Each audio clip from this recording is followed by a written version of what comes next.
ऐसा क्यों होता है कई बार कि हम जब नीचे से भी पौधों को खाद देते हैं, फोलियर स्प्रे भी करते हैं, तो हमें वो हुँ। रिज़ल्ट नहीं मिलते हैं जिसकी हमें आवश्यकता होती है या जितना हम एक्सपेक्ट करते हैं। जब ऐसा नहीं होता है तो गार्डनर का जो दिल है वो टूट जाता है या वो हुँ। मायूस होने लगता है।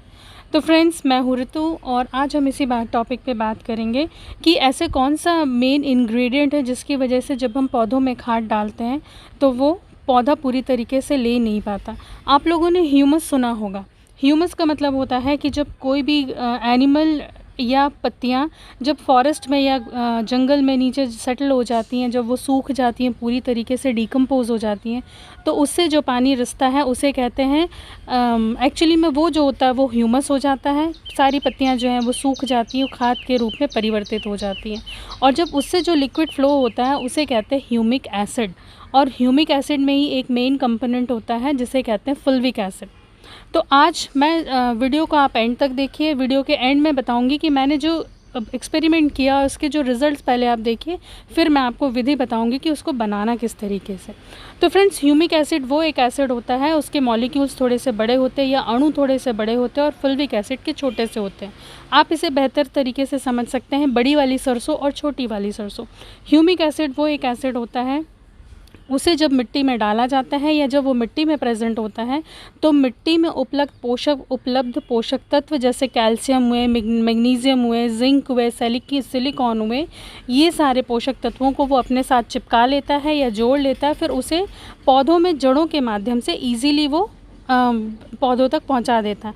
फुल्विक एसिड का काम होता है कि वो छोटे छोटे जो सेल, जितने भी प्लांट्स के ऑर्गन्स होते हैं, चाहे स्टेम ले लीजिए, चाहे आप उसके पत्तियां ले लीजिए, फल ले लीजिए, फूल ले लीजिए, तो वो उन तक वो आसानी से वो फ्लो हो जाते हैं, जिसकी वजह से आपने जितना भी खाद डाला है और जितना भी आपने फर्टिलाइज़र डाला, चाहे आप जड़ों में दे रहे हैं, चाहे फोलियर स्प्रे कर रहे हैं, पौधा इजीली ले पाता है और उसके रिज़ल्ट जो है हमको बहुत अच्छे मिलते हैं।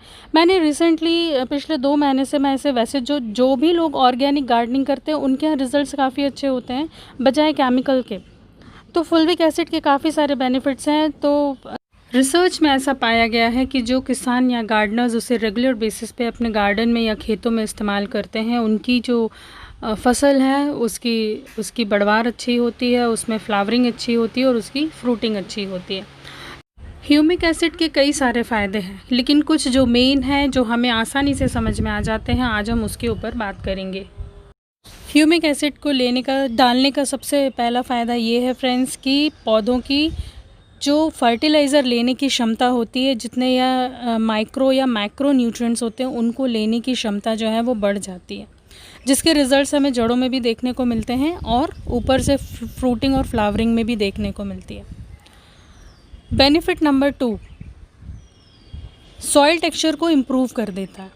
यदि आपके यहाँ की मिट्टी काफ़ी ज़्यादा सख्त है या बहुत ज़्यादा रेतीली है मिट्टी, तो उसको जो है वो एरिएटेड बना देता है, जिससे जो रूट्स हैं वो इजीली पेनिट्रेट हो जाती हैं और वो वेल ड्रेन हो जाती है। बेनिफिट नंबर 3, कई बार पौधे में जब हम केमिकल्स या बहुत ज़्यादा हार्ड वाटर होता है तो ऊपर सॉल्ट डिपोजिशन हो जाता है, नमक की परत आप देखें या सफ़ेदी देखेंगे, उस चीज़ को भी वो कम कर देता है। बेनिफिट नंबर 4 कि यदि सॉइल का पीएच ज़रूरत से ज़्यादा बढ़ा हुआ है या ज़रूरत से ज़्यादा कम है तो उस पीएच को वो बैलेंस करने का काम करता है।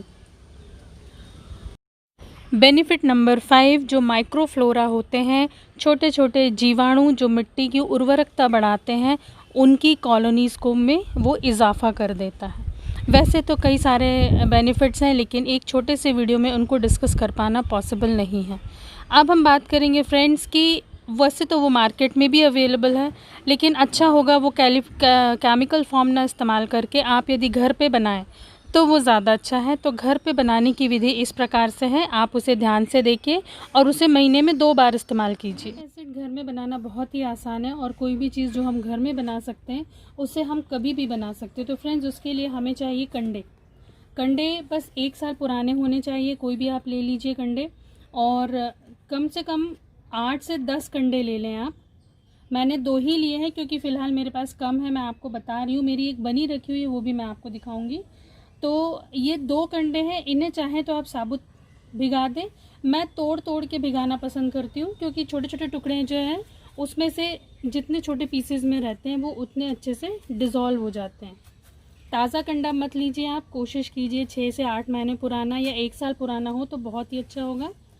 ये कंडों को तोड़ तोड़ के, ये देखिए मैंने इस तरीके से छोटे छोटे पीसेस लिए हैं। इनको आपको कम से कम तोड़ के इस तरीके से पानी में भिगा देना है और आपको ढक के इसे छाँव में रख देना है। छाँव में रखने के बाद में 8 से 10 दिन जब आप इसे भिगाएंगे तो गोबर में मौजूद जितने भी एंजाइम्स होते हैं वो सारे इसमें रिलीज़ हो जाएंगे। साथ ही इसमें जो पोषक तत्व है ह्यूमिक एसिड और फुल्विक एसिड वो भी 8 से 10 दिनों के अंदर इसमें रिलीज़ होकर पानी में पूरी तरीके से मिल जाएगा। ये इस तरीके से आप छोटे छोटे पीसेस में, और एक बार यूज़ करने के बाद में आप फिर से उसे दोबारा भिगा दीजिए कंडों को। अच्छा होगा आप स्टोर करने की बजाय आप ताज़ा ताज़ा बनाइए, हफ्ते के हफ्ते बनाइए, लेकिन उसे इस्तेमाल सिर्फ आपको महीने में एक बार करना है। हर पौधे में, चाहे वो इंडोर हो या आउटडोर हो, महीने में एक बार आप इसको डालिए। इसको डालने का प्रमाण मैं आपको बता दूंगी किस तरीके से इसका प्रमाण रखना है। 1 लीटर पानी में कम से कम 100 ml आप लीजिए, वो है रूट्स के लिए। और जब आप फोलियर स्प्रे करते हैं तो 1 लीटर में 20 ml, उससे ज़्यादा नहीं, 20 ml मिलाइए और आप उसको फोलियर स्प्रे कीजिए। कई लोग जो हैं वो इसको भिगाकर तीसरे दिन में ही इस्तेमाल कर लेते हैं, लेकिन आप ऐसा मत कीजिए। जब आप 7 से 8 दिन भिगा कर रखेंगे तो उसके रिजल्ट्स जो हैं वो आपको ज़्यादा अच्छे मिलेंगे। ये देखिए, ये हमने बना दिया। अब इसको, ये कंडे जो हैं धीरे धीरे पानी अब्जॉर्ब करके और ये डूब जाएंगे खुद ब खुद। इन पे पत्थर पत्थर रखने की आवश्यकता नहीं है। तो फ्रेंड्स ये देखिए, ये 10 दिन पहले मैंने भिगा कर रखा था इसे, और ये देखिए एक फिल्म फॉर्म हो जाती है और ये सारे कंडे जो हैं ये भीग जाते हैं और इसका जो लिक्विड है वो इस प्रकार से दिखता है। ये देखिए, कुछ ब्राउन से कलर का आपको दिखेगा, कॉफ़ी कलर का लिक्विड आपको ऐसा दिखेगा। इसमें कोई स्मेल नहीं आती, थोड़ी बहुत गोबर की स्मेल आएगी, अदरवाइज इसमें थोड़ा यूरिन क्योंकि उसमें रहती है, गौमूत्र मिला हुआ रहता है तो आती। तो आपको क्या करना है, 10 लीटर इसको, 1 लीटर यदि आप आपको जब स्प्रे करना है तो उसमें आपको मिलाना है 20 ml पर लीटर। तो ये मेरी 1 लीटर की बॉटल है, ये हम 20 ml के आसपास जो है हम भर लेंगे इसमें। ये क्योंकि ये 20 ml हम इसमें डाल लेंगे। इसमें जितना भी कचरा है उसको आप छान ले तो बहुत अच्छा होगा।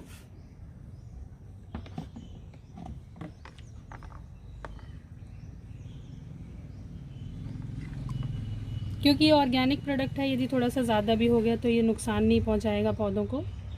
पर कोशिश कीजिए कि प्रमाण जो है वो फोलियर के लिए थोड़ा सा कम रहे। और ये देखिए, ये हमने कर लिया। ये ऐसे इस तरीके का लिक्विड तैयार हो जाएगा। इसे भी आपको महीने में एक बार स्प्रे करना है।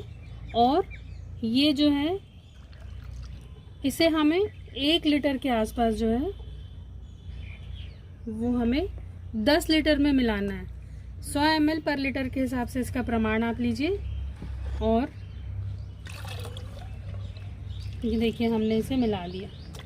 मिलाने के बाद में कुछ इस तरीके का ये ऐसे लिक्विड हो जाएगा। देखिए ऐसे, ये थोड़ी सी स्मेल आएगी, स्मेल आप सहन कर लीजिए।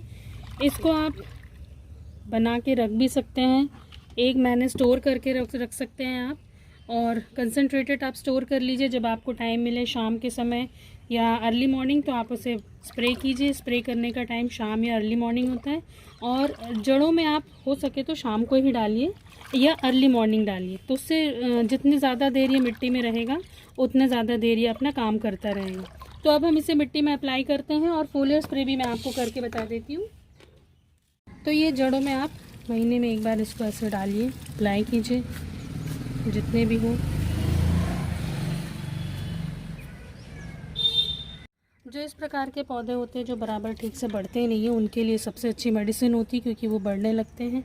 कई बार हमारा खाद वगैरह डालते हैं जब हम, तो पौधे बराबर ले ही नहीं पाते। इसकी वजह से इनकी ग्रोथ प्रॉपर नहीं हो पाती है। अब हम इसे करेंगे फोलियर स्प्रे।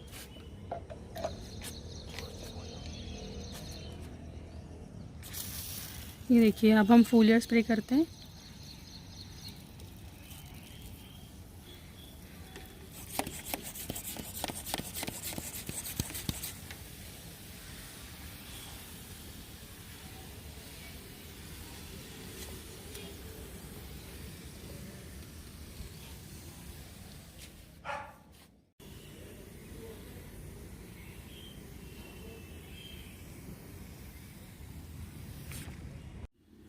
हम क्रोटन्स वगैरह में भी कर सकते हैं।